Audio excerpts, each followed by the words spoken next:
To the April 11th regular meeting of the City of Troy Planning Commission. Copies of the agenda for tonight's meeting are available at the entrance to the room. Agendas and minutes of prior meetings are available on the city website. The meeting will be conducted in accordance with the agenda as presented or amended by the Planning Commission. State law establishes planning commissions.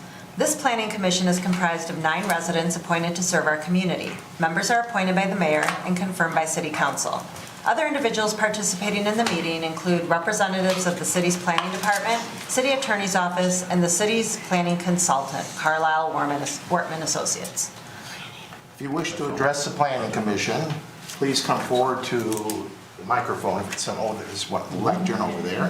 When recognized, then clearly print your name and address on the sign-in sheet. Please begin your remarks by stating your name for the benefit of the commissioners. All remarks will be addressed to the Planning Commission, not to anyone else in the room. If you have a cell phone or any other device that might disrupt the meeting, please either switch it to the silent mode or turn it off.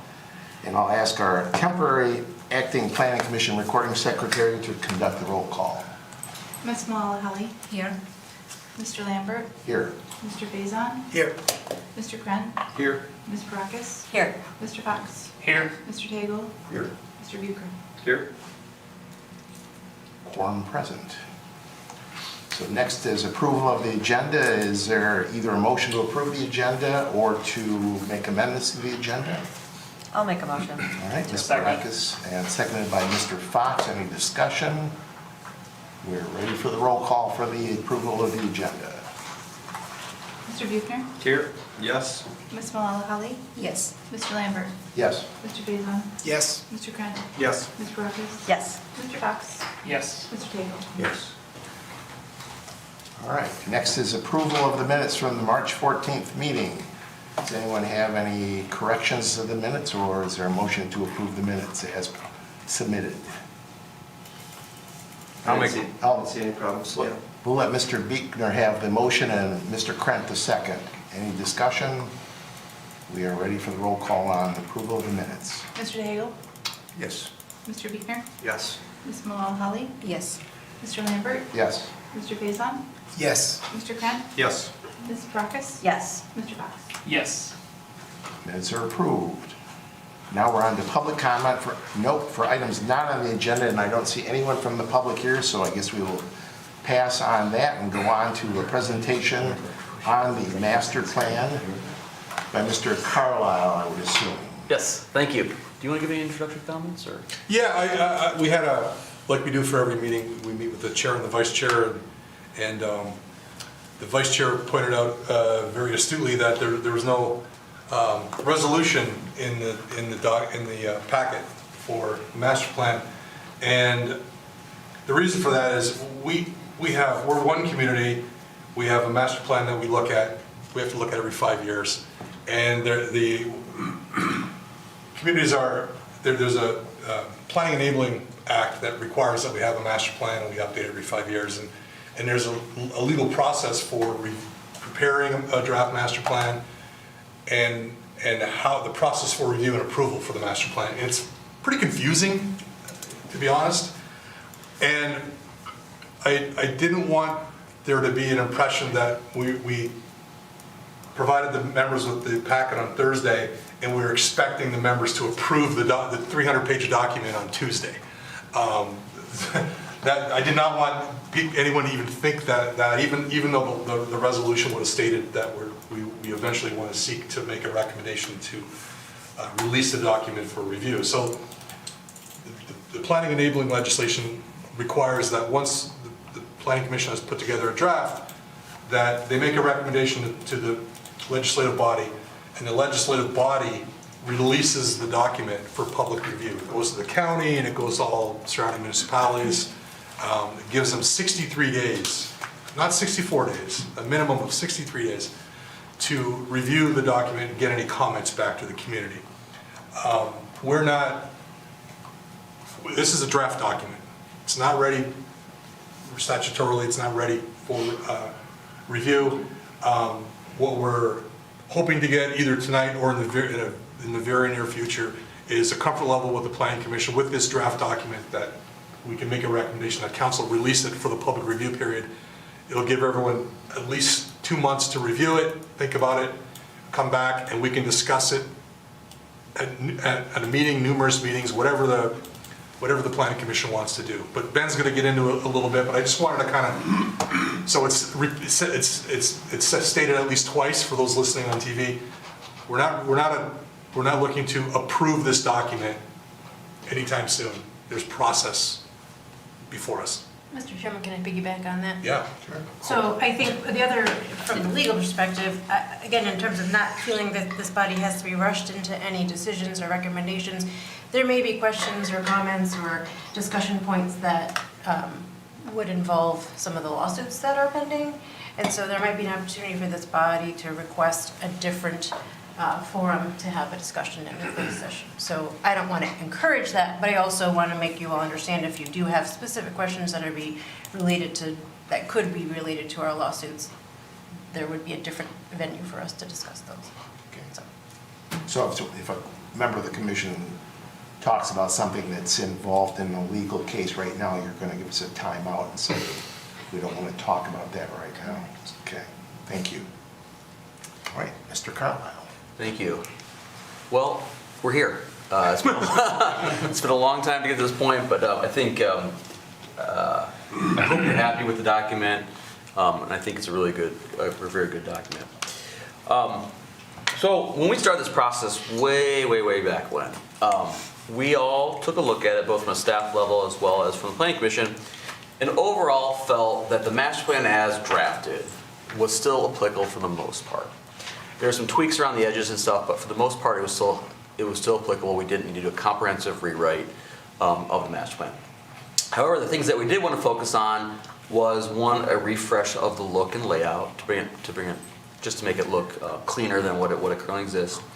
Update the introduction section specifically with the relationship between the master plan and the zoning ordinance.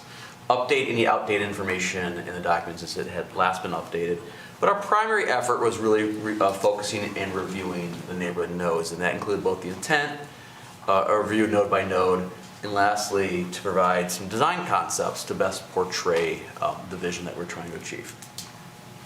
So I'm going to go through each of those individually and spend most of our time obviously on the nodes. But so refresh, in my opinion, it looks different than what you currently have in place, and so really the layout looks different.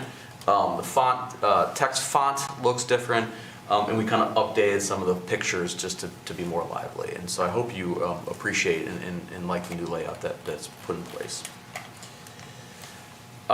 We spent a pretty good amount of time in page space to update the introduction. One of the things that Brent and I spent a lot of time talking to residents and developers, et cetera, is what's the difference between a master plan and a zoning ordinance, and how do they work with each other, but how are they different? What are the statutory differences between the two, et cetera? So we wanted to really put in here some real detail about what the difference between those two are and how they relate to each other and how they're different. But we want to do it both graphically with that little infographic kind of at the bottom that's in the plan, as well as just kind of a list of what the differences are in the plan itself. So we try to provide more information and beef up that specific chapter of the plan. We spent a lot of time updating what I would call outdated language. So the last time we really spent some time with some of the languages in some of the earlier chapters was the last comprehensive rewrite. When we did the update 5 or 6 years ago, we didn't spend much time kind of updating some of the language. What I mean by updating language was, we still had the number of the miles of sidewalks were still dated back from 2010. The sewers were still dated back then. So we updated some of that information, took out some references to projects and buildings that just simply didn't exist, et cetera. So we updated that, cleaned up some applicable language that wasn't really applicable anymore. We updated with the most updated applicable demographic information we had at the time when it was released, as well as there was a lot of information that was provided to us by other departments that we incorporated into economic development, public works information, streets, et cetera. So that was all incorporated and updated into the draft itself. But we as a group spent the most time going through the nodes. And the process that we undertook for the nodes was way back when we did a public and community survey. We had 6 walking tours, we had steering committee meetings, We gave city council tours, and based on all that, we then came back into some plan drafting. So the survey, just to refresh your memory, the survey went out. It was a pretty wide distribution in terms of the number of groups we tried to reach out with regards to answer the survey. That information was collaborated, put together, and then ultimately used by the steering committee and the planning commission to kind of focus on what we're doing with the different nodes. And again, it also informed how and what locations we're going to use for the 6 walking tours that the planning commission partook in. We did 6 walking tours, hosted over, I believe there were two months. Those 6 walking tours took over 2 months. I would say overall we touched over hundreds of individuals were participated in and got pretty good attendance at many of them. And really focused on these 6, and kind of we worked as a group to kind of figure out what those 6 were based on what were unique about some of them, but what were some common traits that we could apply from these 6 to all the other nodes that we had in the city. In addition, there was a steering committee that was formed. It was 4 members of the planning commission. The 4 members met 3 times over the course of, I believe, 2 months to discuss the revisions to the master plan vision, specifically of the neighborhood nodes. The steering committee spent a lot of time on the actual node intent statement and revised that pretty comprehensively, and that was incorporated in the refresh draft. The steering committee also went through each individual node to confirm that the language of the nodes and the intent of each node was what the intent of what was wanted by this planning commission. And then additionally, the steering committee provided direction on the concept plans that were included in the draft as well. So the revised node intent statement lays out the overall purpose of what the nodes are. Again, the planning commission and the steering committee spent a lot of time on it, reviewing the intent statement based on historical past, current conditions, and then again, the intended overall vision. We've learned a lot over the 10 plus years since we adopted the last comprehensive update and the zoning ordinance, and we actually had developments in there and how they work, how they not work, how do we want to change the overall vision. And I think the steering committee felt that the revised intent statement better articulates what the vision we want. This intent statement was shared with the planning commission in June of last year. Spent a lot of time discussing it, and I think the planning commission felt pretty comfortable with the intent statement back in June. Again, as I noted, the steering committee went node by node and really tackled each one individually and spent time on each one through the process. Again, the intent of each node was looked at, reviewed, the historical impacts, current conditions, etc. were reviewed for each individual node. And again, those revised node language was shared with the planning commission in June. And again, I think the planning commission felt comfortable with those node language as well. In conclusion, the following nodes, and I think there are about 12 plus of them. The language for these 12 nodes were either revised or they were confirmed through the steering committee process and review by the planning commission back in June. However, there were 6 nodes that the steering committee and ultimately the planning commission was presented in June agreed that should be removed from the nodes. This was DeQuinder and 14, Rochester and Wattles, Livernois and Wattles, Rochester Long Lake, Livernois Long Lake, and Rochester and South. And varying reasons for each of those as to why it was taken out. But each of them, it was felt by the steering committee and by the planning commission that the node was not the appropriate future land use technique for those particular areas. The updated node map has been updated to reflect those changes, as well as, I just put a little summary here, that's not working on there. The language for each of those nodes has also been updated in the table that is also incorporated into the draft as well. So those are updated. Thank you. Teamwork. Makes the dream work. So one of the things we worked with the steering committee, and we kind of got to this a little bit later in the process, was words are great, but graphics really tell a much more compelling story as to what we're trying to intend. And so we worked with the steering committee to present 2 concept plans of the different intersections of the city in terms of how we want future build out to be portrayed, and this include everything from use, architectural quality, density, transitions, etc. We also create a third concept plan that kind of shows a gateway into the city and how we want that portrayed. We spent a lot of time, if you remember, at the gateway at South Boulevard and, what was it one? Quinder? Was it Or Quinder? John R. Where we spent a lot of time comparing the two communities on that border and which we felt was appropriate and felt what worked and what didn't work. And so we all felt that a graphic showing kind of a revised gateway concept was important too. So we also put that in the draft as well. We spent a lot of time in June with the steering committee talking about this graphic and going through it. But again, the point of this is to show a developer and residents and community members as to what our intent is for build out of these nodes, talking about issues of transition and land use. This is both infill, incorporates infill development and tries to have it work with existing development. So that's what the intent of this graphic is.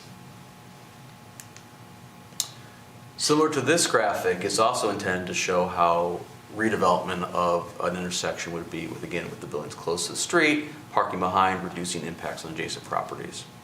Again, these have not been changed or edited since the last review. And then lastly, this is a gateway concept that talks about how we'd like our corners to be developed as a gateway to city, including public art, landscaping, street trees, street lights, banners, etc. So process. These are all set forth in the statutory requirements under the Planning Enabling Act. Right now, we are at process step 1 right now, and that's the Planning Commission is asked to review the master plan. You are the body that makes a recommendation to ultimately the City Council for release of this document. This does not mean you're approving the document. It doesn't mean necessarily you agree with everything in the document. It's simply you send this out for review with a 63-day period. And it allows the public to comment on it, allows adjacent municipalities and other stakeholders to comment on the document. If you feel comfortable, one of the steps you could take tonight is to pass a resolution to forward this council for public distribution. That then starts once the council takes your recommendation and releases it for public review, that starts the 63-day shot clock. You, as the Planning Commission, will then ultimately be the body that holds the public hearing for the master plan. But you cannot hold a public hearing until after the 63-day period, review period, has concluded. You can schedule a public hearing within the 63 days, but you can't hold a public hearing within the 63-day period. So you can't take any formal action on the plan until the 63-day period has been established and has gone through the public review process. Is that clear what the statutory requirement of that is? I had a question.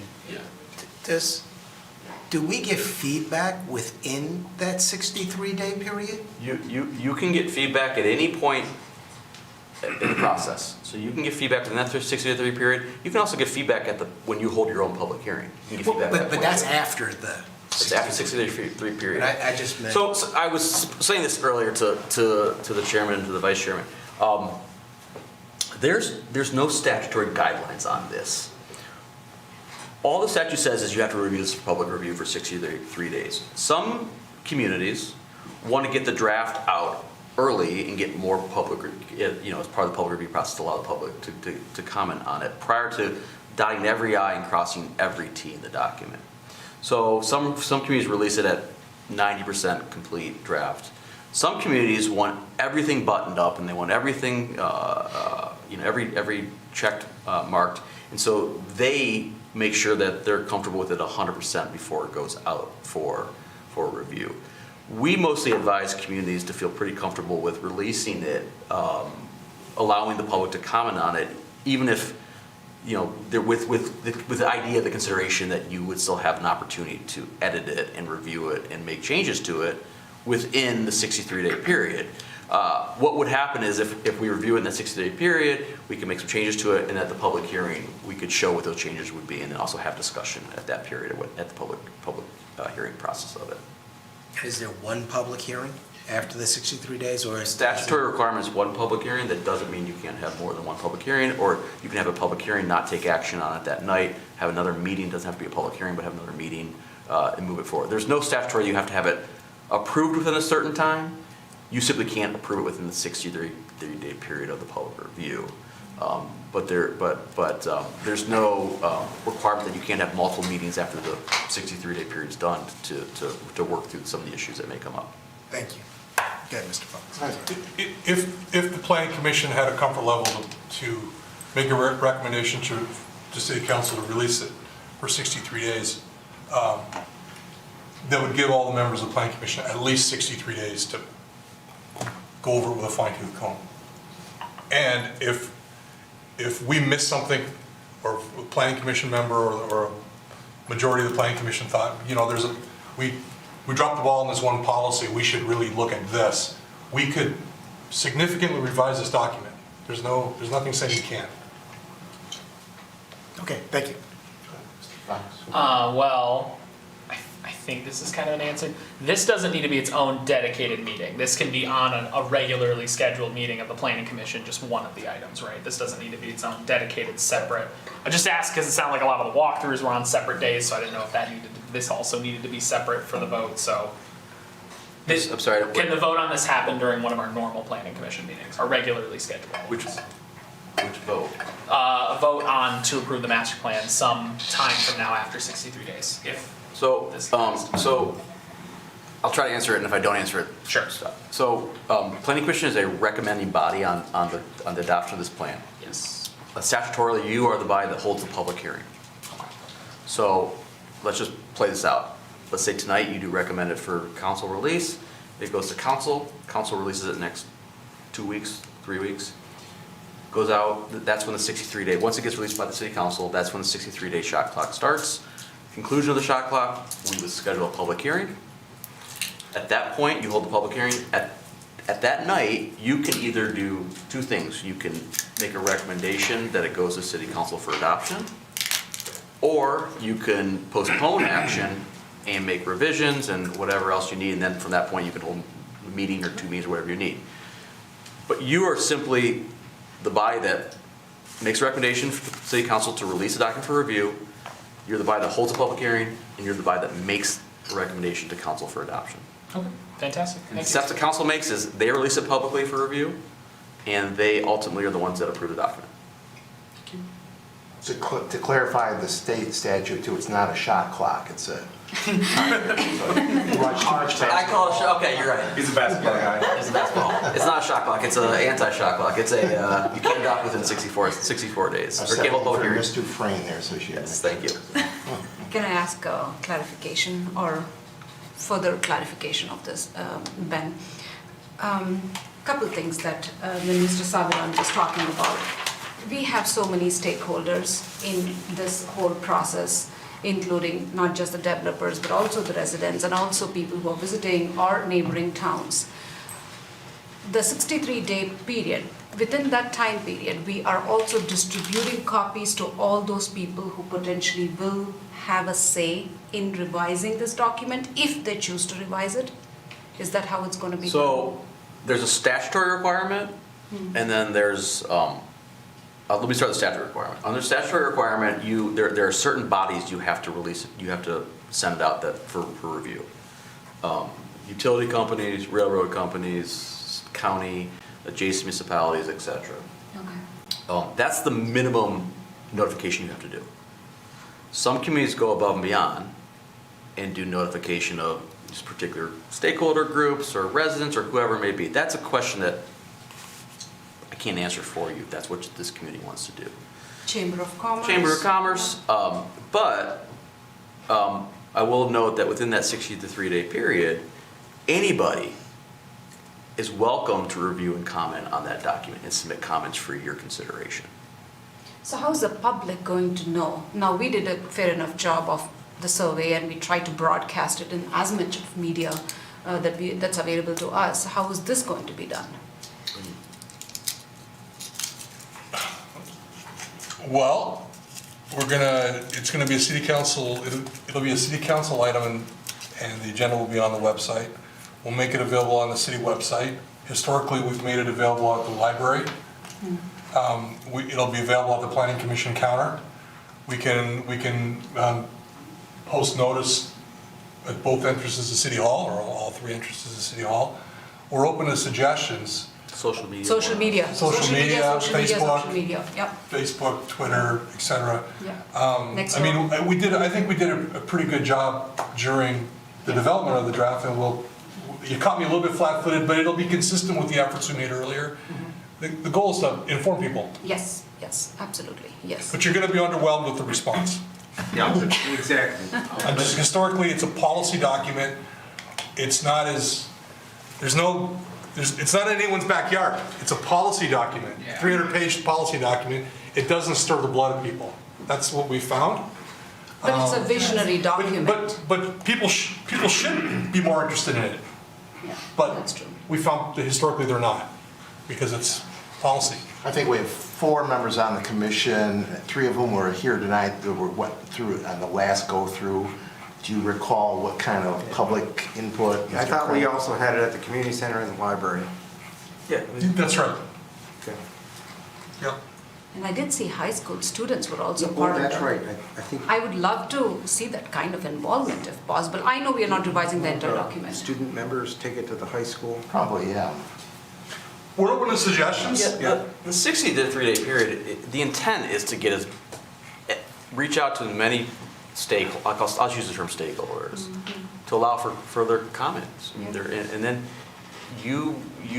we will collect the comments and present them to you, and you, as a body, have the right to consider those comments. You don't have to make a change based on those comments, but you would consider those comments at the public hearing portion after the 63 days has expired.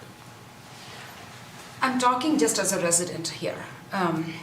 If I have a few things to talk about regarding the plan as we are seeing in front of us, when is that time? Is it going to be now, or is it going to be during the 63-day period? As a resident.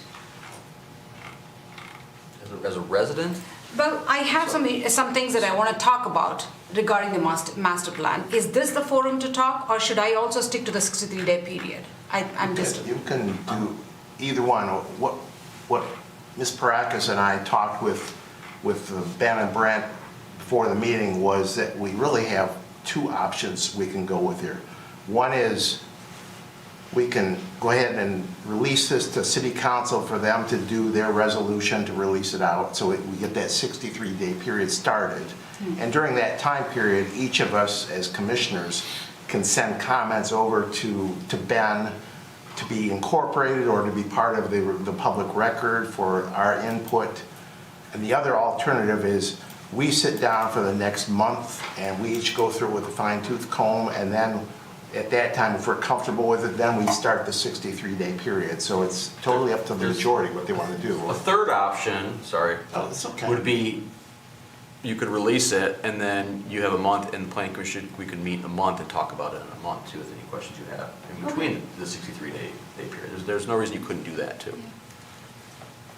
I would say one idea that I like is I wouldn't mind getting the ball rolling with that 63-day period, just because we've been working on this for a long time, and let's move forward. And correct me if I'm wrong, but we can start the 63-day period and it might take 8 months to approve it in the end. I mean, we don't have a deadline. But I think, for me, I like to see things written out. I think that if we were all to commit to reading through the document on our own individually within the next, it's really 10 weeks, because 63 is 2 months plus the 2 weeks until they start the thing. So if we have about 10 weeks to get our comments to Ben, some of them are going to be things that don't need to come back. They're going to be typos, or I would put a comma here, whatever, and then there's going to be more substantive things. Some things might require a closed meeting. Some things might require just a meeting. And we can decide at that point, maybe Ben summarizes the substantive changes and create an agenda of things to talk about, like a checklist, and then we meet to talk about that. So it's organized, and then we all know what's being changed, and then things that require further discussion, we can have the discussion.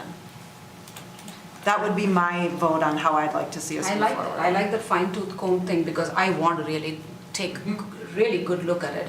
And how much of this can be revised? I just want to know my limits because when I say a thing or two, I should also be cognizant whether that's doable on your end, Ben, that this can be done or this much of revision you're willing to do for the document. I don't know what we're looking at it.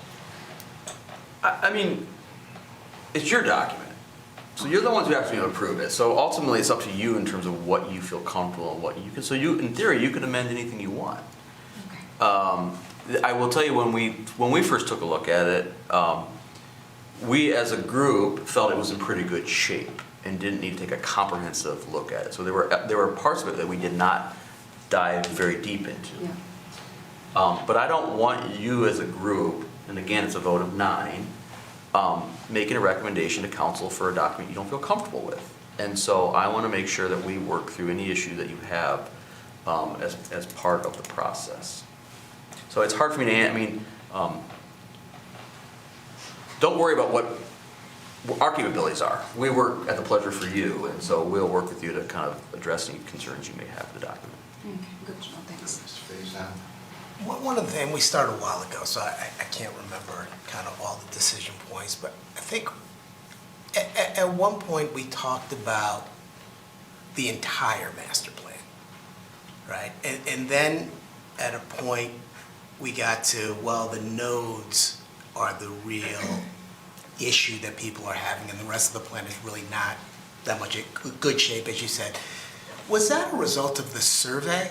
Or how did we reach that? Because when we go through it with a fine-tooth comb, it feels like we're maybe rewriting the whole master plan again. And I felt like that's the decision we made not to do. So again, was that driven by the survey that we did? Or was that driven by the feedback we were getting on the projects in the nodes? I can answer.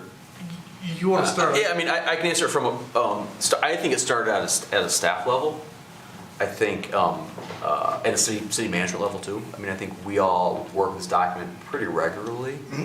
Felt that it still accomplished the goals that we were receiving both from you as a planning commission as well as the city council in terms of what their goals were as a whole.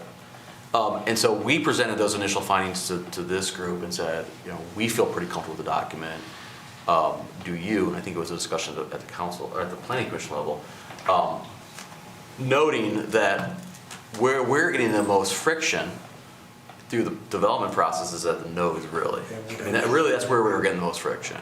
Some of the other things we'd already done, clusters, tree ordinance, all those kind of things that we've kind of, were addressed earlier, but we still kept getting the friction with the nodes. And so I think it was more of a discussion both initiated by staff that we felt pretty comfortable with it as is, other than the nodes, you as a group agreeing with that premise, and then we crafted the process.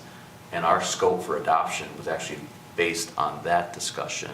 And then the survey was also based on that discussion, really focusing on the nodes. So the note, I don't think the survey informed the process. The process was, the survey was shaped based on our discussion in terms of what we needed to update. If my memory is wrong. I agree. I think the survey reaffirmed what we thought. But what I would say to your point, Carlton, about comprehensiveness, it maybe seems like it was a more comprehensive project than it was because there was some out-of-date information throughout the document. There was a blurb on the solar house that hasn't been there for for a very long time. There was information on that now we have a new diverging diamond interchange at 2 locations that we wanted to add in there, because it is a significant change. And it's throughout the document, so it seems like it's a comprehensive rewrite, but it's really kind of updating it and fine-tuning it without making substantive changes to the entire document. And the piece about the EV. Yeah, exactly. And sustainable development projects, and there's a fine-tuning it. The one thing that I did not see is the trails. I didn't see any pictures of the trails. Oh, there was, there's some in there. I did see some. Okay, I'll keep it more specific. I don't know, somebody else had a hand up, I Mr. think. B. Mike, so let's just say 50 people comment and there's 150 details? Who goes through those? So I think the short answer is what I would do is I would summarize them into what I would call substantive and non-substantive, typos versus discussion points. And I think then as a planning commission, you would probably discuss those. And then make a decision as a planning commission on how you want to deal with each of those individually. Our job would be to summarize that. You receive all the comments, but our job would be to help you summarize them so that you can have a very. Like a red line or something like that? We would at this point, before you have the public hearing, we would not make any red line versions to it unless it was directed by the planning commission. But for sort of public comments, we would summarize those and present those back to you as this is what we heard. And again, you don't have to make any changes based on public input. You can consider it and say we consider it, but we're comfortable with it as it is. And move it on to the council as it is, or you can have a complete discussion, a comprehensive discussion on each individual one and make changes accordingly. But our job is to help you have that discussion facilitated by summarizing it and sending it back to you. Thank you.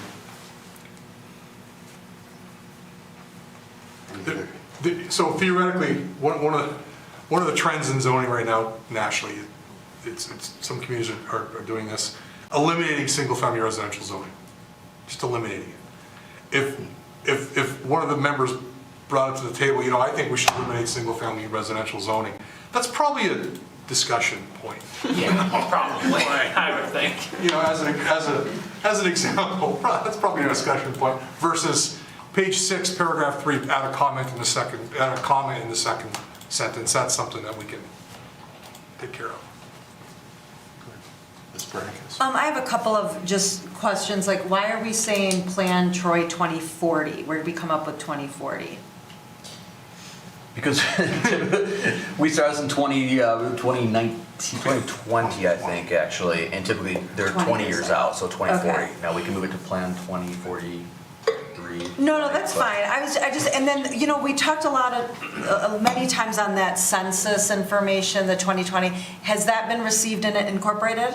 So the census data got released 2 weeks ago. Okay. It's March 7th, maybe it's a little closer to 3 weeks ago. It's updated, so I finalized this probably 2 months ago, maybe a little less than that, maybe a month ago, a month and a half. It's as the data in here is as accurate as I had at the time of whatever that was in February. I will go back through it based on the new release of the census and incorporate updated census information. I don't think it's going to be significantly different than what currently exists in there. Okay, but it would be nice to have it updated. Yes. And then a couple other quick things, like, is it appropriate, I was a little bit confused, is it appropriate to reflect the current planning commission? It kind of struck me as weird that the current members weren't on it. Yes, it should be the current members at time of adoption, typically how we do it. What we could do, and some communities have done it, is we also make note of planning commissioners that were part of the process when we started. Right. So we can do. That makes sense. Okay, and then, so I'm just gonna rattle off a couple random ones, but on page 14, a community workshop dated back to 2007. Then the high school forum, there was no date. That was, I didn't put a page. Also, there was a Move Across Troy Symposium, no date. The Neighborhood Association Forum, no date. Neighborhood Node Walk and Talk, I know when the date was somewhere recently, but I'd like to see the dates on those so we know how relevant the information is and how irrelevant it is. Obviously, the Neighborhood Walks and Talks were fresh and new, and it'd be nice to know that we did them in 2021 October. Great. I couldn't even remember if it was pre-COVID or not, but then the high school thing that you bring up, I'm assuming it was a decade ago. 2014, 2015, I think. So You're right. basically, You're right. almost a decade ago. So if we could put dates in there, it would be helpful, I think. Yep. That's easy enough. Hey, Ben, where is the census data in the report? I saw one blurb You don't have on a- one page. You don't have a lot of census data in your plan. Okay. And What will, when you have the time, I'm sorry. No. when you have the time to incorporate it, what type of data would be in there? Look at everything from demographics in terms of what the population is to housing data, household income data, and transportation data. Those are kind of the 4 groupings that you typically look for. And would demographics be age, ethnicity? Would it show empty nesters versus people Yep. with kids in the house? Household sizes. Renters versus owners. I think it's all really Okay. relevant. Yeah, extremely relevant. The problem is the goalposts kept getting moved on us on the. No, I remember that, yeah. Yeah,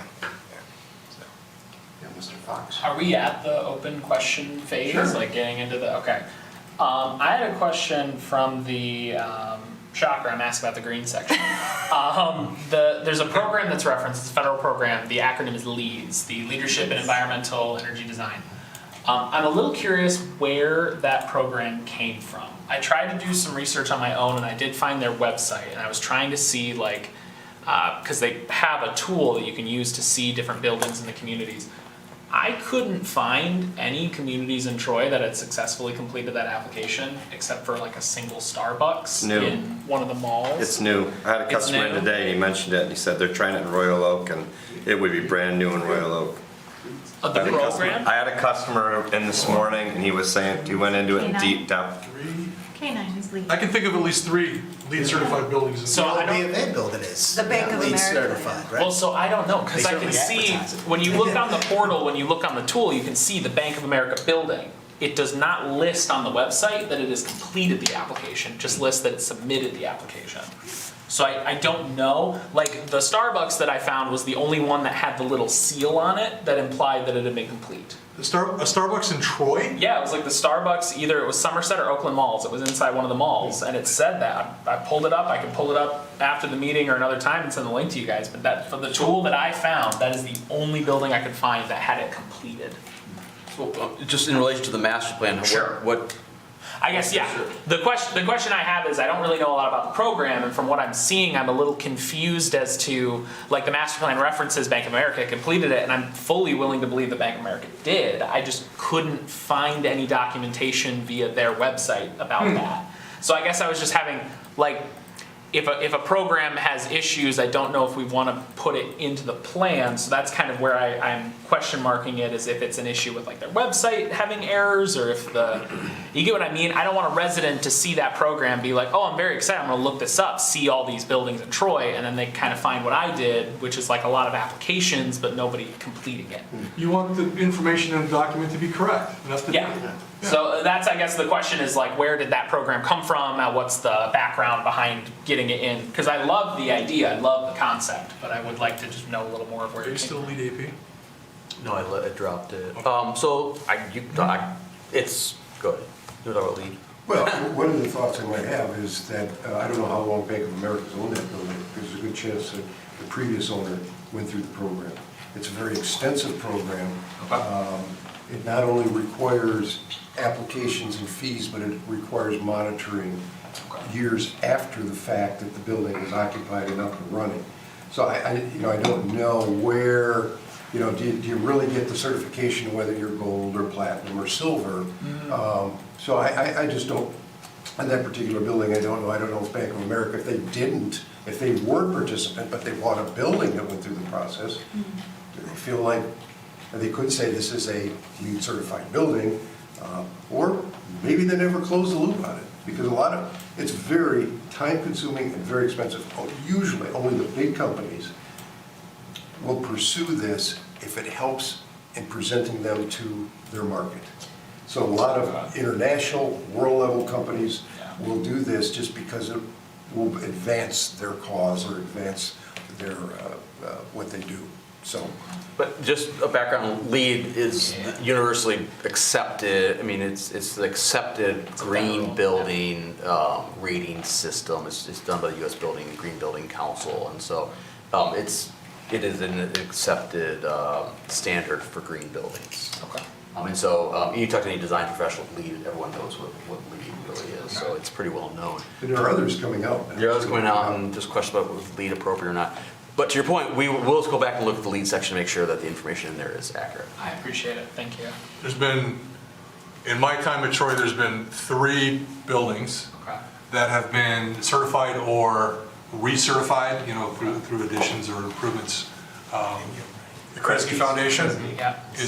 was gold, maybe platinum. I think it may have been platinum. Okay. Walsh College made an addition that was lead certified.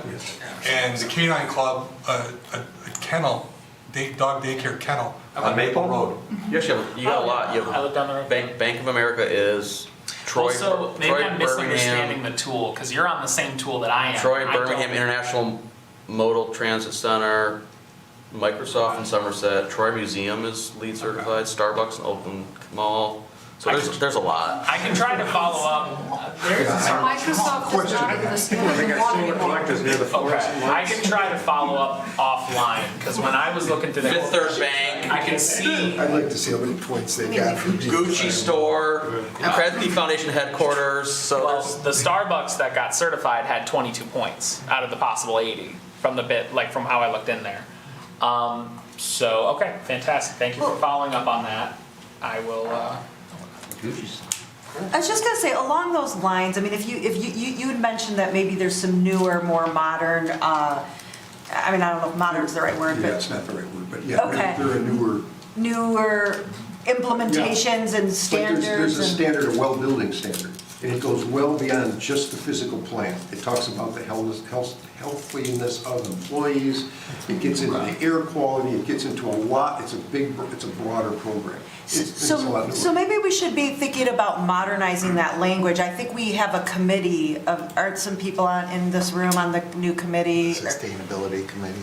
Yeah, but regardless, let's just say maybe that should be part of our conversation to modernize the language and keep it a little bit more open-ended and just put what our broad brushstroke goals are, which will allow us to then, if we get to the zoning ordinance and want to adopt more specific things, we talk about in the master plan what we really want, and that we want to be the Troy of tomorrow or whatever we are, and be a little bit more on the cutting edge in terms of sustainability and green and all those, I don't know the buzzwords, but we're gonna put Mr. Fox in charge. But you know what I'm saying? Why do we have to use leads if it's expensive and cumbersome and whatever? I mean, I've heard of it. I have a little bit of an idea of what it's about, and I looked into it. But let's just have open-ended language. We talk about our goals of what we're looking for. yeah, and, sorry, Chairman, yeah, to follow up on that. And that's the thing, there was another program that was listed that I did not have the chance to look into yet between Thursday and now, or Friday, I believe is when we got this in now. So I want to follow up on that other one. Even if it's not like removing the programs that are currently in there, even if we can find one that's maybe a little more applicable to smaller scale developers, because I want this to, hopefully it'd be nice to see like every developer kind of taking the chance to try to get in there. Maybe not just these big international markets or kind of these bigger companies with like more infrastructure. It'd be nice to find a program that maybe smaller developers are able to, again, maybe they can't, be 100% carbon neutral or whatever, but they can at least, by applying to a program, be incentivized to kind of make their developments greener as they're building, single family housing and things like that. I know one of the other program referenced a single housing development that was approved through PUD, I believe. So it'd be things like that, even if it's just like adding a third program where maybe we can even try to get something that like residents can apply for, like, hey, I'm throwing solar panels on my house kind of thing, but I digress. So, what I'm about to say, I am in no way poo-pooing this dialogue, because I think that's a great suggestion. But I just caution the Planning Commission, we can make this document as long as you want. You can add, everyone can bring 10 pages, and again, I'm not poo-pooing you specifically, I'm just, big picture, it's 200 and some pages long. When we first were talking about this, some of you may have seen in the 70s, there was a trend where communities developed master plans, they were on a poster like they were, it was folded up like a roadmap, and that was the master plan, it's like one document.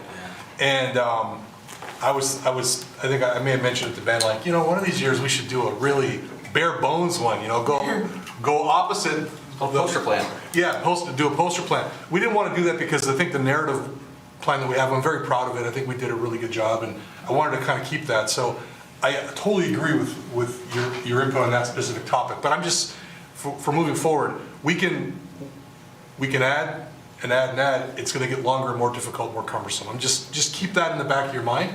Yeah. We want a document that is digestible, but it's your document.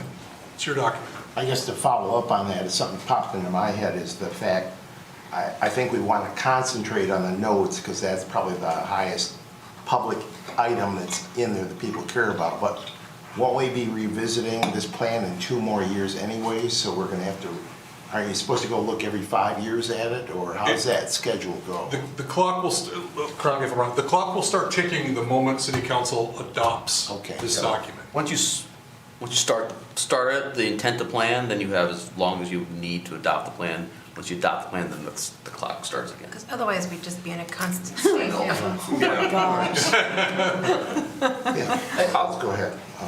Go ahead. I just want to go back to Mr. Fox's point, because I was actually thinking about him when I was reading through the plan, because it talks about sustainability and that being an objective. So do we need to be more specific than that in the plan, or is that something that we would put in the ordinance about the specifics of sustainability and what the requirements would be?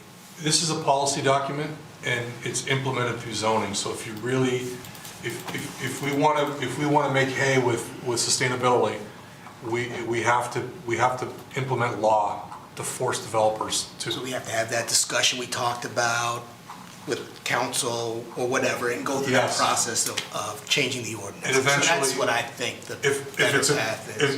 If it's a goal of a majority of this commission, understood, then we have to amend it.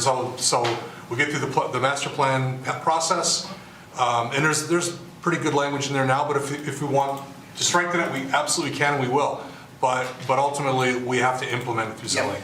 Okay, that's what I thought. The other thing I would just note about that is we want to be very careful too, because of technology changes so quickly on stuff like that we don't want to outdate ourselves by the time this gets adopted. So being a little more broad in the language is usually a better track on a policy document, and then the specifics of the implementation, that's what you can make the change in the zoning ordinance. Okay. Just move on, Holly.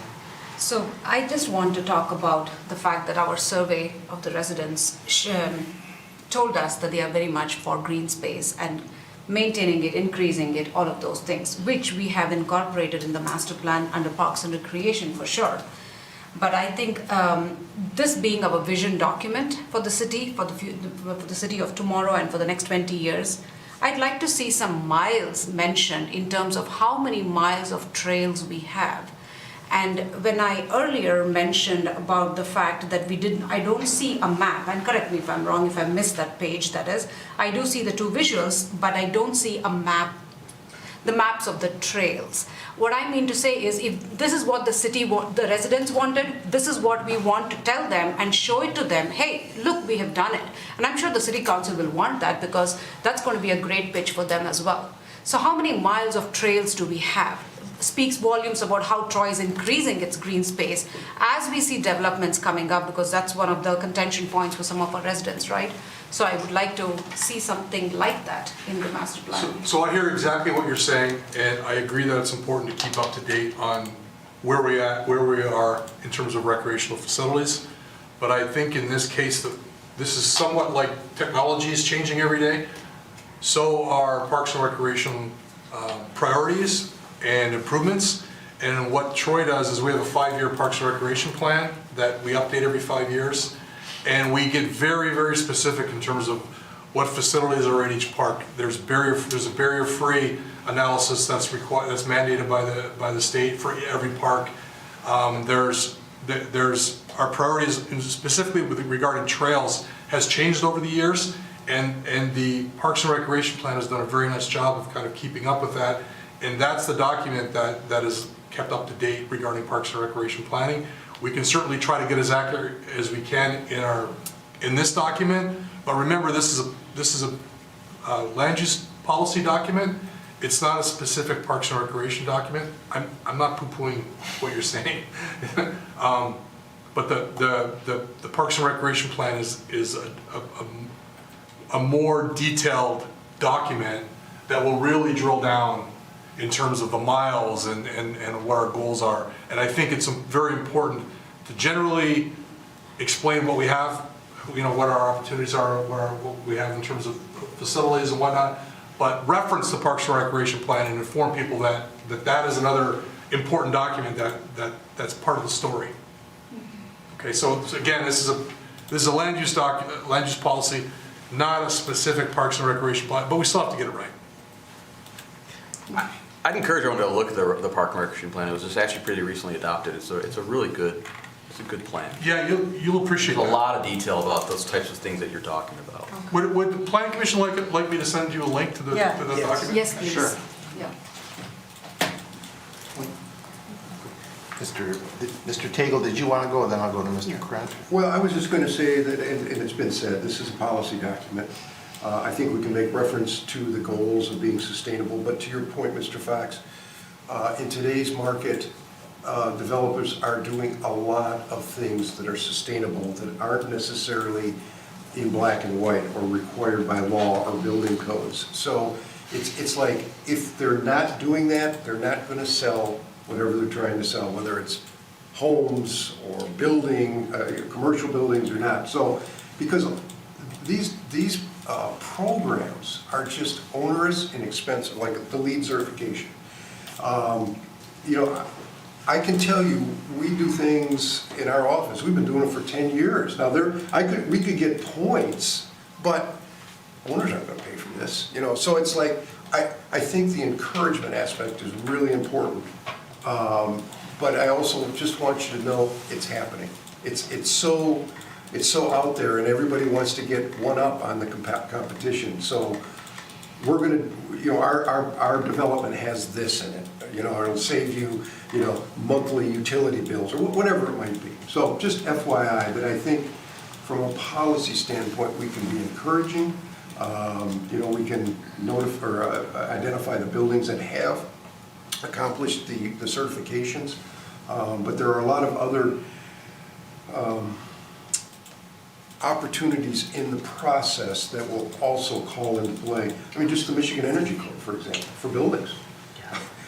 I mean, you just cannot build a building today without considering, how much energy is that building going to consume. So, just a point, just FYI. Mr. Krent? Yeah, just, When he's available. When you guys are done, we'll let Mr. Krent speak. no, it's just that I have a question for you. Is there anything from other communities that you found on sustainability that we can sort of incorporate into our master plan that makes sense for a master plan land use? Not details about how many solar collectors or this or that, but just, is there anything that we're missing? You probably put it in, I didn't read it. Yeah, I mean, I can certainly look, Mr. Cran. I can look. Yeah, we don't have to go as far as Ann Arbor and outlaw. Well, I was just gonna say, I was just thinking of gas Ann Arbor, stoves. hometown with we can ban cars like Ann Arbor. Motorhomes. Motorhomes. Yeah. I'll be truthful. I do find that Troy on the development side of things is much more on the cutting edge with a lot of the sustainability features than many of our communities we work for.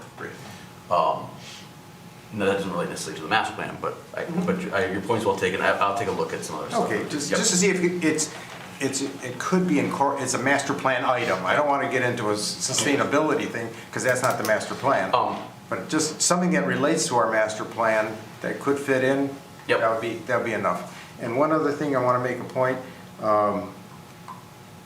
Thursday, April 13th, is the Renewable Energy Academy, hosted online by our MAP group. So Yes, I saw that. Yes, if you're not aware of it, if you really want to get into it, that might be a good thing to do. Tuesday, April 18th. Tuesday, did it say Tuesday? I can't read it on my glass. Tuesday. Tuesday. Well, April 18th is a Tuesday, that's Good. all I'm saying. Yeah, good. Yes, Mr. Say. I'm not an expert like Mr. Tagle is on LEED certification, but what we sometimes hear Well, the 13th. in the planning world is, so the way it works is there's a scoring system for a building, for example, for lead service. So you get a point if you have a bike rack, you get a point if you have a shower, so when people commute to work, they can take a shower. You get a point for using certain types of carpet, et cetera. And it's expensive, as Mr. Tagle indicated, you have to hire someone to kind of walk you through it, and it's thousands of dollars, okay? What some people do is they know what the scoring system is, they develop a building, and they meet a bunch of the different criteria, and they don't say they're a LEED building, they say they're LEED eligible.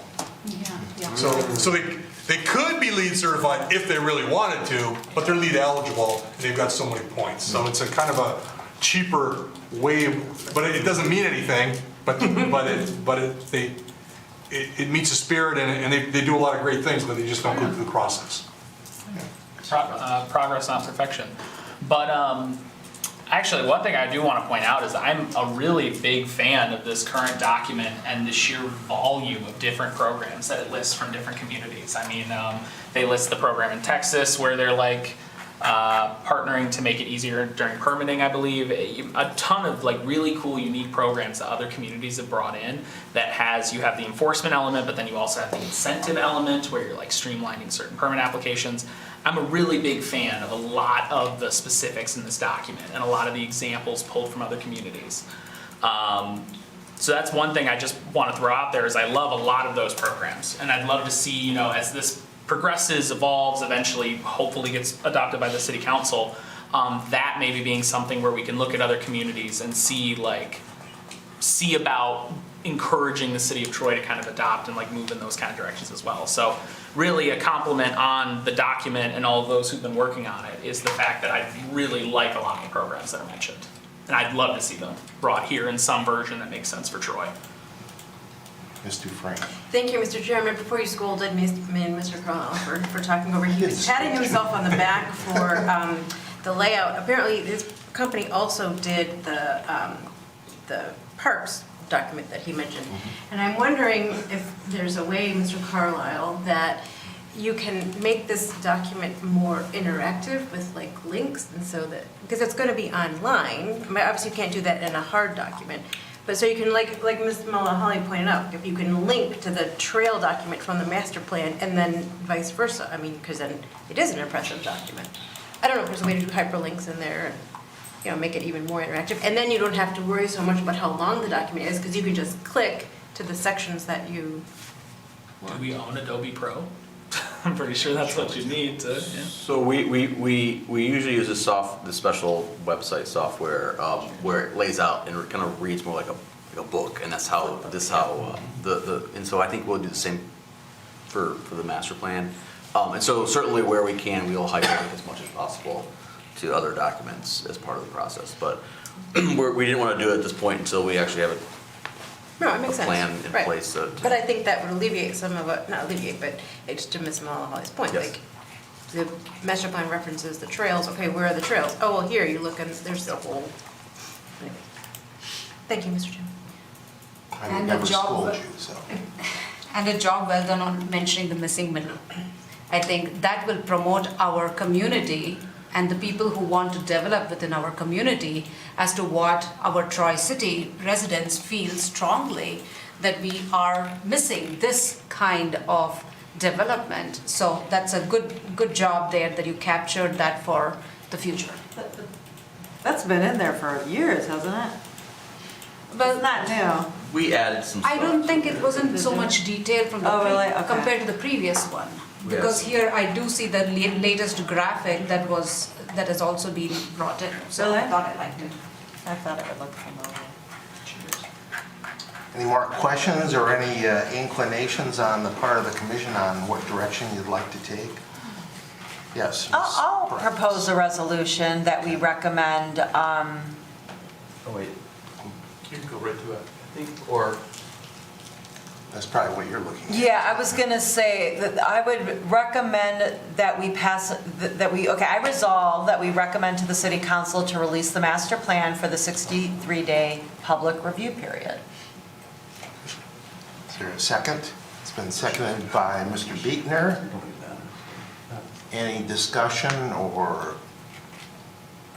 no discussion? Yeah, I would agree, especially in light of what Ms. Malala Holly told us that we did those walking tours in October of '21.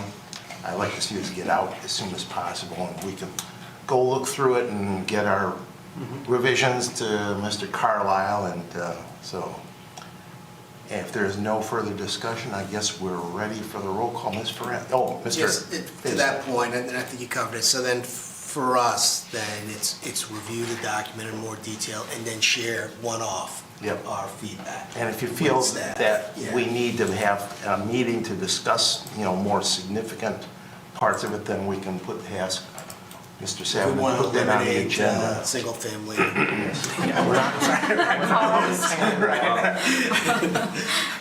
That won't right, be an issue for me. Yeah. I guess we're ready for the roll call. Mr. Fox? Yes. Mr. Takel? Yes. Mr. Bickner? Yes. Ms. Malala Holly? Yes. Mr. Lambert? Yes. Mr. Faison? Yes. Mr. Krent? Yes. Ms. Barakas? Yes. All right, passes. Great. All right, we're on to next, the revisions to the bylaws, and I guess I kick this over to Ms. Dufresne to kind of guide us in this discussion here. Well, I was going to kick it back to you, Mr. Lambert, because this was your Well, I initiated There's it. soccer players here. Yeah. I mean, I appreciate the input that I got from a couple of members. I don't know what's the best way to go through this. I know Mr. Lambert and I went through each of the comments one by one. I don't know if anybody had comments on the comments or had anything else they wanted to contribute. I know there are a couple of discussion points. I guess we can start by just the first comment on page 2. Is everyone there? Yep. So Mr. Krent and Mr. Lambert both had similar suggestions with respect to revising. I don't know if there's a I phraseology. accept Mr. Krent's suggestion. It's the same as mine, essentially. We just reworded it differently, so go Yeah, ahead. I would just want to say, it's the same in section 1B and then also in section 4, it's the same suggestion. I would be in favor of saying members of the planning commission, but not using the word all, because then it's like, are you going to go around and roll call every single person to take that? Look, it's just, I don't like that word. I would just say from members of the planning commission. Is that okay? Yeah, sure. Okay. Okay, so take out all but leave members Just of the members of planning planning commission. commission. Okay, and you want that the same in Yep. section? Yes. Mr. Lambert, should the word present be put in there? Present members, or members Members present present. of the planning. Yeah. Yeah, probably. I members agree. present. That's a good idea. That's why I just thought all would work, but it doesn't, because what if somebody's absent and then we didn't get all the members to agree on it? So, yeah, I All can see present. it. Good So that means suggestion. you won't take someone who can't make it to the meeting, you won't take recommendations ahead of time. That's fine, I just, okay. All right. Ms. Parakis's question was with respect to the process. Do they switch seats? Typically, we don't do it that way. I do see why that looks like a conflict. I don't know if there's suggestions on how to change the wording to reflect what actually happens. Yeah, I was thinking we could, for section 3, where it says the officers shall take office immediately following their election, I thought we could change it, shall take office at the beginning of the next scheduled meeting following their election. Say that again? Shall take office at the beginning of the next scheduled meeting following their election, which, Julie, that was actually you basically told me, basically that's what they do. They take, because you pointed out to me that we usually take the vote at the end of the meeting. Right. So I was like, wait a second, we don't get up and switch places. I'm like, why are we saying immediately? So that's what, I just wanted to make sure it was consistent. Yeah, okay, I'll make that change. Then the next section 4 is going to reflect the same change that we did in section 1. There were no recommended changes regarding Article 4 meetings on page 3. Anybody have any? So we'll move on to section 6, page 4. Mr. Krent had a suggestion What is the suggestion? Just The to drop. general- Yeah, just to, general. yeah, my code, yeah, so to leave, take out the general public. I don't have any problem with that. No. All right. Ms. Brackus asked a question, and the answer is yes, minutes are required. Did you have a comment about that? I mean, a change about that? You know or- what made me think of it was when we were holding the subcommittee meetings in here, I didn't believe we were taking minutes or videotaping. We were not videotaping. We had made that decision ahead of time. I don't know if you recall, Mr. Staffa and his representatives did come Yep. videotape those Yep. meetings, which he is allowed to do. Minutes were taken, We weren't under the Open Meetings Act because there wasn't a quorum. right, that's why. Because there were 4 members. Yeah. So That's it why wasn't there a wasn't a So you quorum. didn't have. Wasn't a quorum, which is you why we left it to 3. Thank didn't technically have to follow Open Meetings Right. Act. Okay, Yes. so that's fine. And it was just really, really a question, so no problems. Yes. Thank you, Mr. Kyle. Yes, we did Welcome, not have Mr. to Frank. take minutes on that. I was thinking of the walk and talks, where Alright. that did meet the quorum requirements, that those were posted meetings, there were minutes taken. They were very limited in their scope, but they did. They're limited but accurate. We met, we walked around, we adjourned. And we tried crossing the streets. Without getting We killed. went for tea. Yeah, we went That was for after the tea. meeting. Yes, we went for tea. All right, so the next comment is at section 7, paragraph E. Ms. Brackus again asked another question regarding whether or not we could proceed with the discussion. And the answer is, and I don't mean to be obtuse, but the answer is, you can't take any action if you don't have quorum, but that doesn't mean you can't hold the meeting and have a discussion on items. So if you want to change the language to reflect what we actually, I don't know if we've ever had a meeting that doesn't have a quorum. Yeah, I mean, I was thinking we could say for a specific future date, and the meeting should be immediately adjourned. I don't know that we want to do that, because like you said, maybe we want to talk. But I almost think that maybe we shouldn't be talking if there's not a quorum, and maybe we should immediately adjourn. Because then it's kind of like, then you're having a conversation. It's a bad look. Yeah, so I did put the language for a specific future date, and the meeting should be immediately adjourned. That would be my suggested language. But I mean, I'm open to it. Because technically, can the meeting be called to order if there's no quorum? Well, you called the meeting to order before the roll Before call roll attendance. And people walk, we've had people walk in late, we've had people walk in right as attendance is being taken.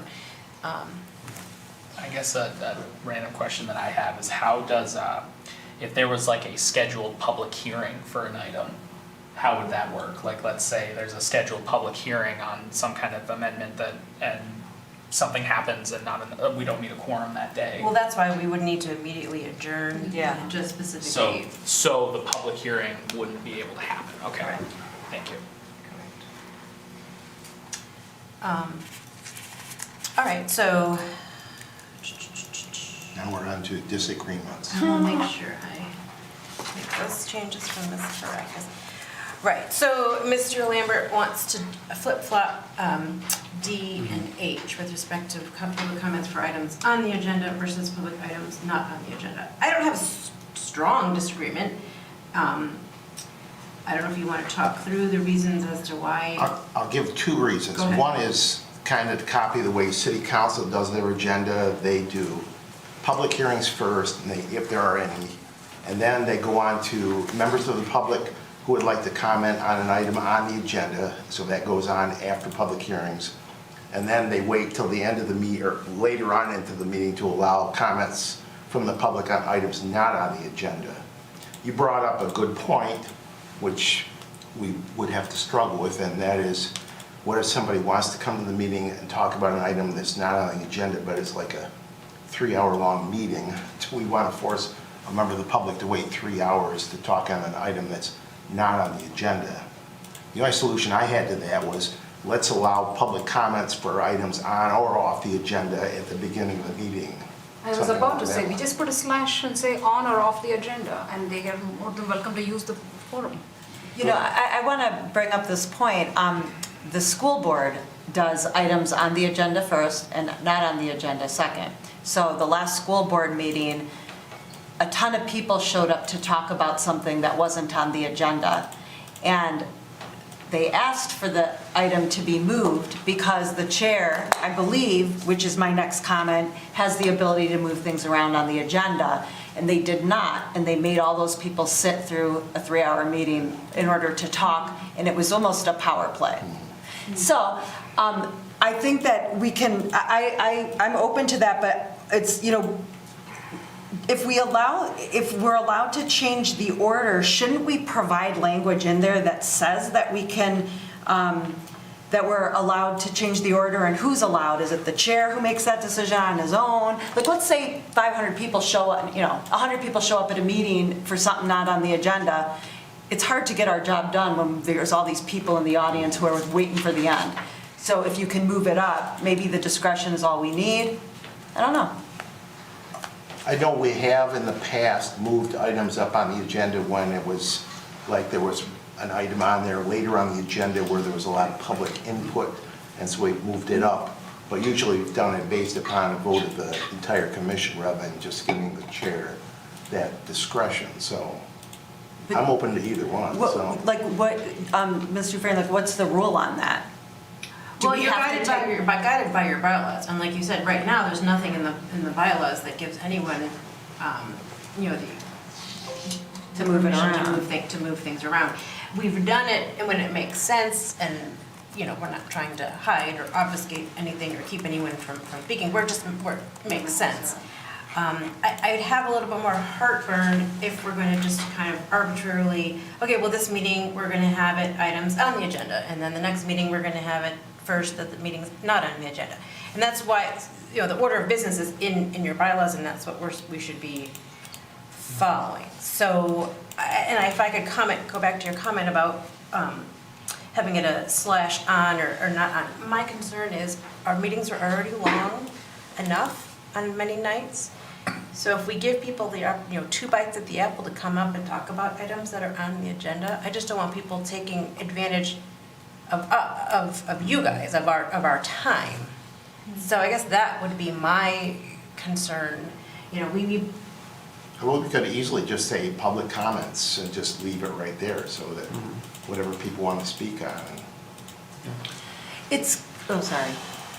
What Mr. I'm just gonna say, just public comments, fine with me, except the only situation where I could see that it'd be an issue would be, public would be commenting on something like, say, oh, you're gonna, you're gonna eliminate all the deer, well, or something, that's, that they are feeling strongly about, but it will be answered by the applicant when they get their chance. So it's kind of like putting the cart before the horse in some cases, because the applicant didn't have a chance to talk about what they're gonna do. Right, and we've seen that happen a lot of times. People come to meetings fired up about something, and then they realize after the presentation by Ben and Brent, or by the applicant himself, or questions that this body asked, people are no longer as fired up as they were before they come to the meeting. So, obviously, I'm just one voice. It's not a legal or illegal issue. I think there was thought put into why this was the order of the business at the beginning. And again, the worst reason to do something is to say, because that's how we've always done it. That's the absolute reason, worst reason. But there's something to be said for, there was thought put into that in the beginning. I agree with Mr. Craig's point, too, because I remember one meeting where there was some public chatter that something was being clear-cut, and people were ready to talk about that, and when the applicant went through their presentation, it diffused that, so that makes sense. Your point Mr. makes Savin. sense to me. So Sorry to interrupt. it's your bylaws, but I have to sit through all the meetings, so. I think it works great the way it is. My opinion is we don't change it, and my reason is, agree that the person who just wants to make a statement about clear cutting or whatever that has nothing to do with anything on the agenda can show up, make their comment, then leave. They don't have to hang around for 3 hours, so that's good. If we leave it as just public comment, and it's a controversial item, even if it's a public hearing, a person can come up and they can read their statement in public comment, or an organized group can come in and they can all read their statements for public comment. And then we open the public hearing 10 minutes later, and they read the same statements, so it's on the record twice. They kind of potentially hijack the meeting. They get the 2 bites at the apple, and they extend the meeting very too lengthy. the way it is now, because we have a policy, and I don't remember if we made the change here, but what the chair historically does here is, if it's a site plan, this is not a public hearing, however, there's people in the audience who want to comment, so they get the bite at the apple for every item that goes before planning commission, and then they get to comment on it at the end. So they get 2 bites the way it is now. So I think it works fine, my opinion. I understand making it consistent with the city council, but my preference would be this, but again, it's your bylaws. All right. Ms. Malala. Thank you. I have a procedure question, Julie. Maybe it's just a clarification that I seek here. But you rightfully pointed out, that was a good thought that you shared with us, saying that when individuals who are fired up and they come to a meeting, and after they hear Ben and Brent present their piece, they probably do get some sense of where this is heading. So then, keeping that in mind, why do we have public comments on items on the agenda or not on the agenda at the top, as opposed to moving it all down below? Because we will have public hearing for many of the things that we do listen to, and they get their chance to also talk, and then they will also get a public comment piece at the end. Why is that moved to D as opposed to just keeping it at H? I'm just curious.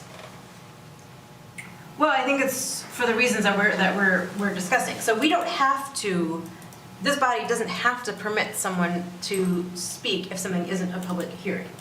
So I think historically, if someone's gonna come to a meeting and wants to talk about something, their opportunity was to only speak during that public comment section. This body is much more transparent and allows people to speak, when it's not necessarily a public hearing. So, again, it's your bylaws. You guys can do what you want. I guess just a little. I'm going to give you the floor. Just a little thing here. So let's just say, I know it may not have happened. At least it has not happened since I have been here. But let's say an individual wants to talk about the item on the agenda. He or she may be jumping the gun without knowing all the facts, right, without knowing all the details, and then they hear the details and say, "Oh, okay, that's what." So why are we revisiting that whole thing again? Well, Mr. Lambert, this was part of the process. Mr. Lambert had asked, Mr. Lambert may ask for this consideration.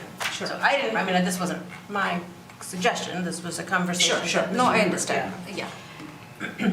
Mr. Foth and then Ms. Parekas.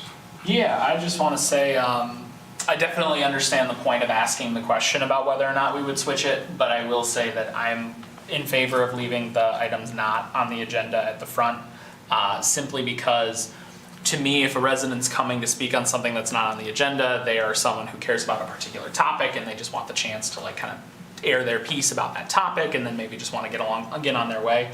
And then there's plenty of the opportunities on the following items for those who want to comment on the agenda. So I'm personally in favor of leaving it as is. So just wanted to state that. Yeah, I would say after hashing it all out, I would agree to leave it, but I would be in favor of if we could add some sort of language that would permit us to move things around, and I don't know if we want to require it by vote or to leave it at the discretion of the chair, but to have something written, since we do it, I'd like to see it in the bylaws. And maybe we should talk about it. I think that makes sense. Probably makes sense to do it as a preface, right under Article 5, order of business shall be, and then I can some language about, I can propose some language about, at the discretion of, it doesn't even have to be at the discretion of the chair. Anyone can propose it and take a vote on it. So let me come up with some language and circulate that. So it sounds like the majority want to stick with the current system then, so, all right. Any other, yes, Mr. Faison. And I'm not sure if it comes up later, but in terms of the comments, I was wondering if it makes sense for the default to be 3 minutes for the comments. I think we're discretionary now, but just in I have terms no of problem that. sticking with that, so I mean, if you standard. prefer to do that, that's fine with me, so. I just throw it out there. Because I think that's enough time for anybody to make a point if they've come prepared.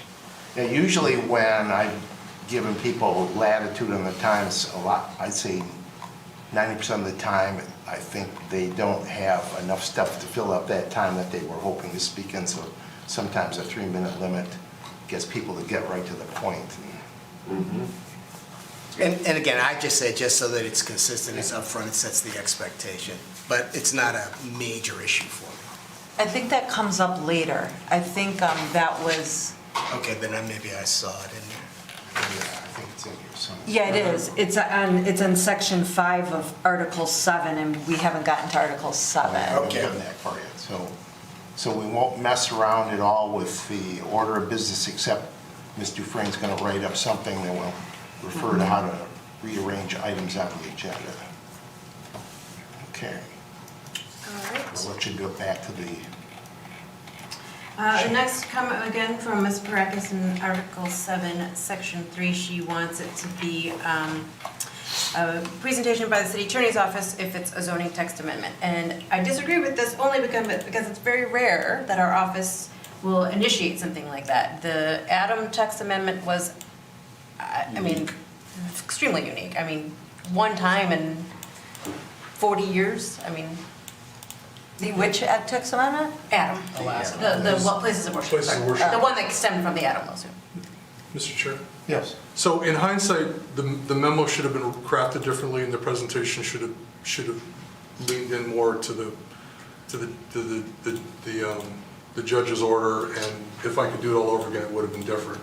But I understand Ms. Prakis's point about the involvement of the city attorney, but again, it was a really unique situation because it was initiated by a lawsuit, so most aren't, most Most are initiated by this body or Right. by something that you guys, or Yeah. I know ZBA has in the past recommended things to be Yeah. changed. So like I said, it's very rare that the city attorney's office will initiate a zoning text amendment. Well, what about saying something like, any zoning ordinance amendment that is proposed and/or drafted by the city attorney's office shall be presented both in the agenda packet and before the planning commission by a representative from the city's attorney's office? I mean, I hope you can appreciate my point. My point is simply that if something's coming to us from the attorneys, I think we should know that. We shouldn't come in not knowing whether the attorney, the city's legal department has signed off on something. So to find out after the fact that it was actually from the legal department changes the game for me completely. And so I don't want that ever to happen again. I mean, we need to be clear. I mean, it was initiated by the lawsuit, but Ben's office was very instrumental in drafting the language, and I think that's why ultimately you guys wrote the memo, right? It was a It was a combination. Combination of Ms. Bloom and Mr. Motzni, and your office. And our office. Right. So, yeah, in retrospect, could it have been handled differently? Sure. Should I have been, I didn't handle the lawsuit, and that's not an excuse, but should I have been more involved in that process? I mean, Lori kind of brought me in, at the 11th hour, and then, so, yeah, could it have been handled differently? Sure. But ultimately, it was the requirement to make the amendment came from the lawsuit, but the language was a work in progress between Ben's office, Lori, and Ms. Bloom and Mr. Motzni. Which is the legal department. But I agree with your point. In situations like this, I think that's a fair. In its specific request. language, the language would be, any zoning ordinance that is proposed and/or drafted by the city's attorney's office shall be presented, both in the agenda packet and before the planning commission, by a representative from the city attorney's office. I changed it from what I originally gave it. So thinking of potential examples of what could happen. So there could be another lawsuit that initiates something. There could be a Supreme Court decision that we have to react to in a prompt fashion. There could be other case law that comes down the pipe. So, I mean, is it inconceivable this happens again? No, it's possible. No, it's absolutely possible. And now that we're talking about it, it's gonna happen for sure. Yeah. Right. Well, I mean, we have 3 lawsuits out there, so Yeah. it could absolutely happen. I mean, that's my recommendation. I don't know what everyone else thinks. I think it'd be useful to put something in there. I think that the language in that one sentence kind of refers to that, so maybe if that language there where it says the planning director may present additional information to the commission to personnel from other departments and or non-city employees if the planning director believes that information would be helpful to the commission, maybe tighten up that language, which, so that if, for example, it's coming from the city attorney's office, that you would be more or less required to bring that information to us rather than saying it's up to you to decide. Is that something that the two of you could work on maybe to, I don't know what the majority of the members want, so. Yeah, I'm, like I said, it's your document, it's your bylaws, I'm happy to incorporate, Yeah, Any happy thoughts? to work with Julie on it, yes. Fine, it sounds like an infrequent occurrence, Yeah. right? So maybe just tighten that language up, the two of you could work together on okay. something. While we're on there, before we go on to the next one, do we need to change planning director in this document to, what's your community development director? Because we no longer have a planning director, or are you still technically that as well? I still technically wear that hat. Okay. So, It's okay It's to leave it okay. in there? Yeah. Okay. Yeah, when he retires, another guy will Yeah. have that title. You can shuffle and shuffle. Okay, the next change is on page 7. Mr. Lambert, section 5, paragraph A. Mr. Lambert wants to take out the, have the discretion to allow members of public to address the agenda item. I'm always in favor of discretion. When you have mandatory language, shall I don't allow. have any strong feelings one way or the other on this, so I think we should keep the discretion. that's fine with me. Agreed. But I feel really strongly about the lectern versus podium. Strongly agreed. I love how you included the definition. That's great. Pronunciation and all. In all truth, I picked it up from somebody else decades ago that was on television talking about the misuse of English language. So I have to tell you this, Mr. Grant, right after this, your initial comment came in, there was an attorney that I was in court with, and we had this very discussion about podium versus lectern. And I'm like, let me tell you. You're well prepared, right? Yeah. For once, I was more than prepared. That's great. Okay, so then the last suggestion comes from Ms. Parakis again about the time. This is too, Mr. Faison, this is what you were talking about. I would be in favor of, Ms. Dufresne pointed out that this is actually talking about a time, may override a time limitation, but I was thinking that it might be helpful to have a default 3 minutes, because if anyone's looking at the bylaws, because when I went to the school board meeting, I looked it up at the bylaws, I needed to know what the rules were. It's nice when people come in prepared. When people come in and decide to talk off the cuff and then we say, oh, take as much time as you need, it's Not productive. not productive. So do we want to put the 3-minute limit in there unless the commission votes to override that time limit? Isn't that what the council does? Yes, they do, although I don't know if it's in their bylaws or exactly how they do that, so, but yes, council does 3 minutes. Yes, Ms. Malala. I just have a point here. So let's say there are only one or two individuals that would like to talk. I would like to have the discretion of they being able to speak more than 3 minutes, because we don't have too many people taking up the time. So if you can put in a language there which allows us that flexibility, the chair has the flexibility to give them more time if need be, that would be good. I think it's fair enough. We have to listen to the residents. They have driven all the way to the meeting because it is important for them and they want to voice their feelings, opinions, and it's anything but us that need to listen to theirs. So. Mr. Fox. I guess to that point, could you just set it up where it is a default 3 minutes and then it is either at the discretion of the chair or by a majority vote that the 3 minutes is lifted?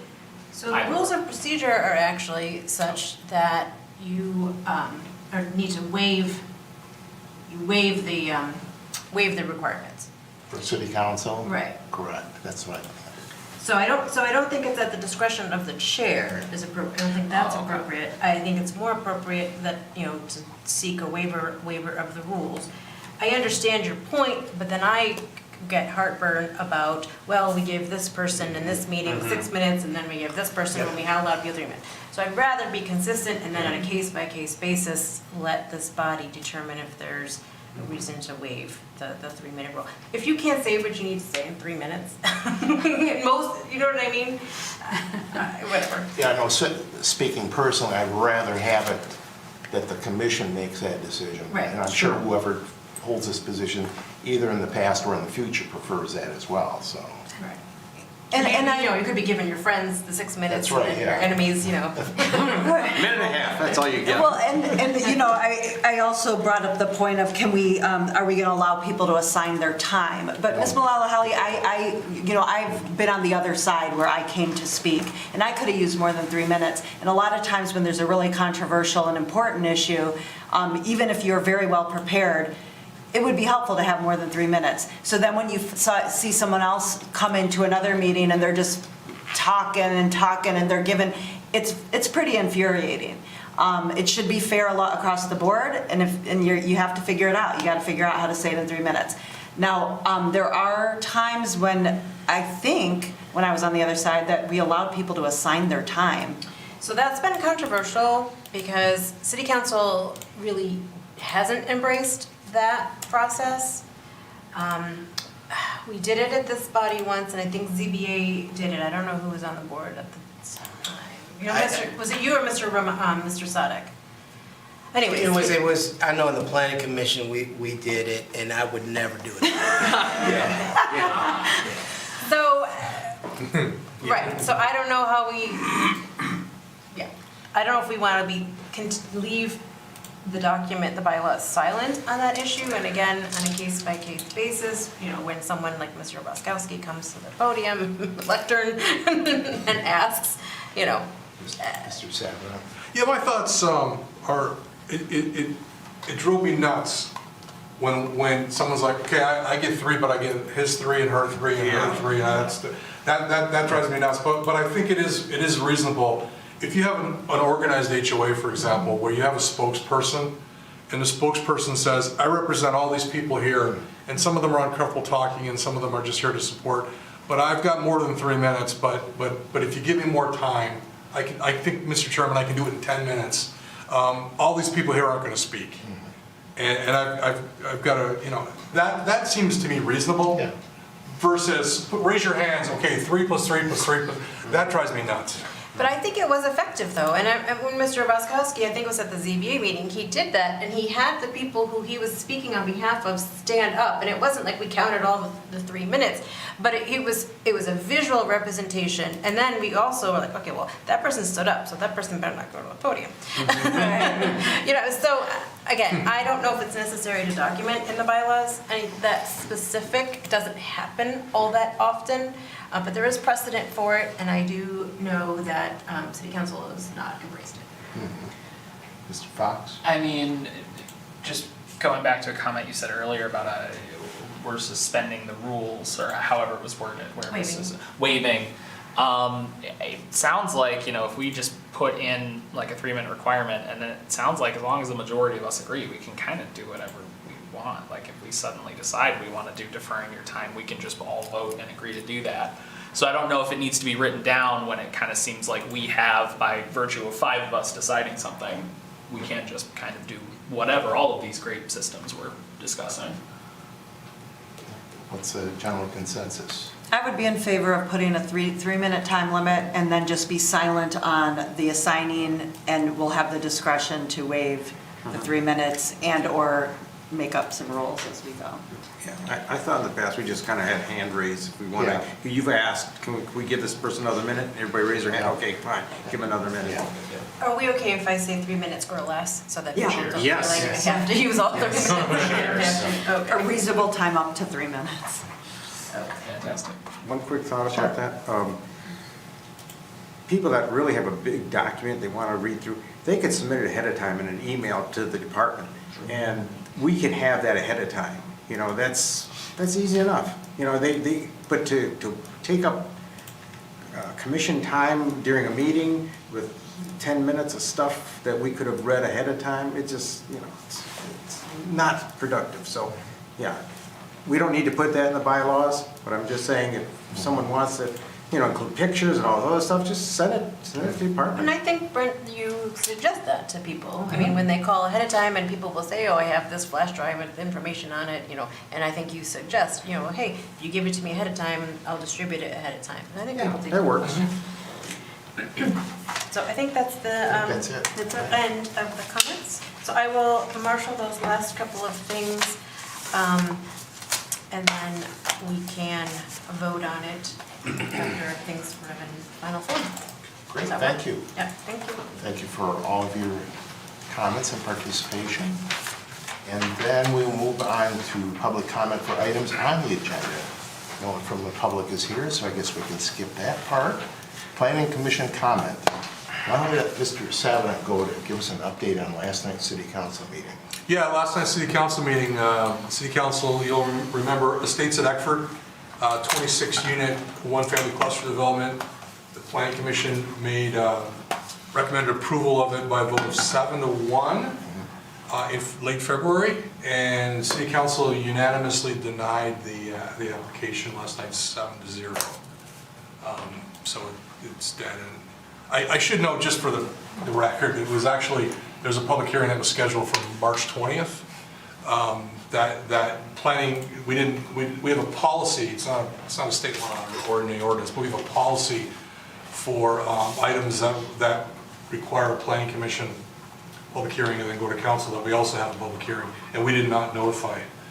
And it was kind of funny, if you watched the meeting last night, I explained what happened, but it was, council meeting started at 7:30, and at 7:50, I'm sitting there waiting to present the public hearing, what I thought was a public hearing, and the clerk texted me and said, no one from the public has signed up. And I knew that there was a couple people that absolutely would be there, and they weren't there, so I'm like, I swore to myself, and I raced to my office, and I looked frantically to see if the notification was there, and I didn't see it, so I called Jackie.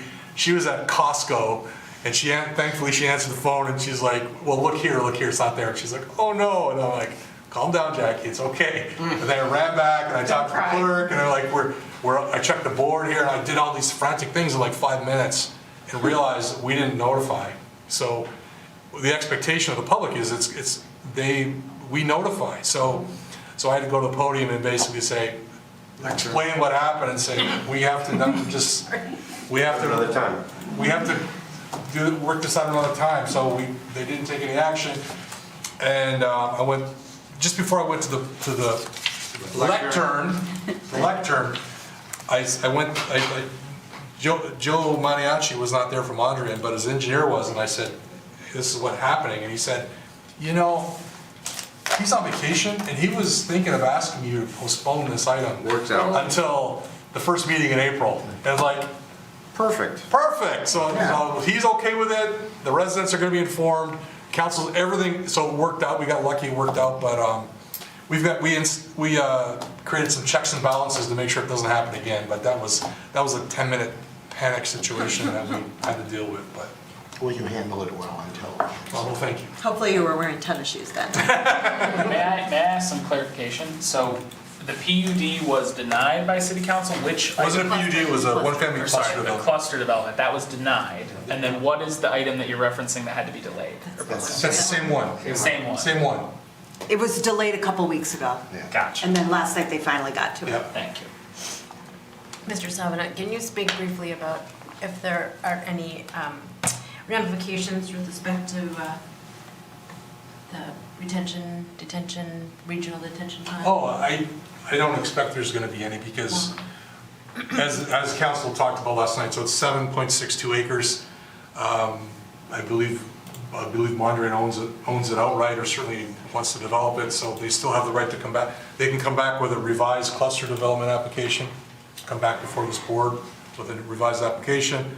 They can submit a non-cluster by right development for about 20 lots, and they would not have to go before council, they'd come back before the planning commission, so they've got other options, and they'll need detention if it gets developed, so I mean, you know why I'm asking, right? I mean, because the PUD for Troy Village Yeah. requires, okay, all right, so you're not concerned about that? not yet. Okay, all right, I won't. I mean, Mr. Mondrian does a lot of development here, and I anticipate that they're gonna move forward. This is a setback, but I don't think it's insurmountable. I think there's ways to submit an application that meets some of the concerns of the neighbors and city council and still be a cluster development, maybe with fewer units, but, you know, one of the concerns was consistent with you were a no vote at the 7-1. Your concern was there was too many units on Eckford, and other council members agreed with you, so they could, for example, pull some units off of Eckford as one suggestion. If you watched the meeting though, it was hard to predict who was gonna be the yes and who was gonna be the no. When it Yes. came up unanimous, I was like, Yeah. I know. Anything else? No, thank you. Okay, Mr. Carlisle, No comments. Mr. Frank? nothing, thank you. Mr. Fox? I feel like I should have asked, is it normal for the ZBA liaison to provide like a summary of ZBA cases? Or I guess what's the Yeah, but precedent in you terms know of what? reporting? We used to, It's not on the. Because we didn't have a March meeting, we didn't have any applications. Yeah. We did have a February meeting that was discussing a lot split where the issue was frontage requirements in the area. It was a unique situation where the zoning requirement was 100-foot frontage on both of the newly created parcels. However, not a single parcel on the street conformed to that 100-foot requirement. They were all at 80. So the applicant was proposing 270, like 76 foot wide. So it was really like, it was a 4-foot variance on everything else on the street, but it was technically like a 40+ foot variance on both the individual parcels. So it ended up being 3-4 in favor of denying the applicant. That applicant is coming back in our the meeting this month. We have 2 applications, and as that applicant is returning, and I have not seen any amendments, so I don't know if he's thinking that the people who will be there might rotate, I'm not sure. But then we are also looking at a garage expansion that goes into setback requirements, so loads of fun. Let you guys know if anything interesting happens. Good, thanks. Thank you. Ms. Ferenz? Yeah, actually I do. The ZBA applicant that you're speaking of, they can't resubmit an application that's the same. Oh, they may have made changes then that I haven't caught They yet. must change Okay, something. then that's probably on me not Okay. fully They have to be reviewing the significant document enough, though. one-to-one, Correct. you need to be significant enough changes. but I'm not sure. Yeah, I don't have enough information to comment. I'll let you know. Ms. Mulholland? No comment, thanks. Mr. Faison? Nothing for me. Mr. Daigle? Nope, I'm all Mr. set. Pratt? Ms. Paradis? I just want to say I love meeting in this room. It's better, isn't it? I'd love to see us do one a month in here, Yeah. but Yep. The other thing I would mention, at the last meeting, Ms. Dufresne asked about Turtle Creek Preserve and what was going to be done as far as parking for people who might want to go visit the rest of the site that's going to be owned by the Oakland County Parks.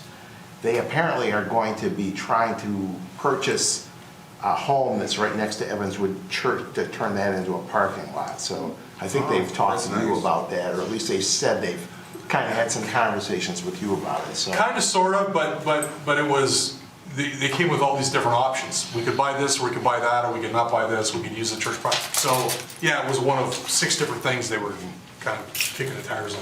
What is the feedback from the community on that, if you know? I haven't heard The community anything. being the people who. I think they're generally supportive of it. I know the people living in the homes that are being built there will definitely appreciate that because they don't want a lot of traffic coming in to park into that small lot that they had to provide. So I think the real catch will be they're applying for a grant to make the purchase because there's some convoluted system that has to go from the school district Right. to the Six Rivers Land Conservancy to the Oakland County Park. So, Correct. so they have to get a Pass grant through. from the state, from the Natural Resources Trust Fund in order to purchase the property from the Six Rivers, so. Couple upcoming meetings. If there's nothing else, we are adjourned. Good.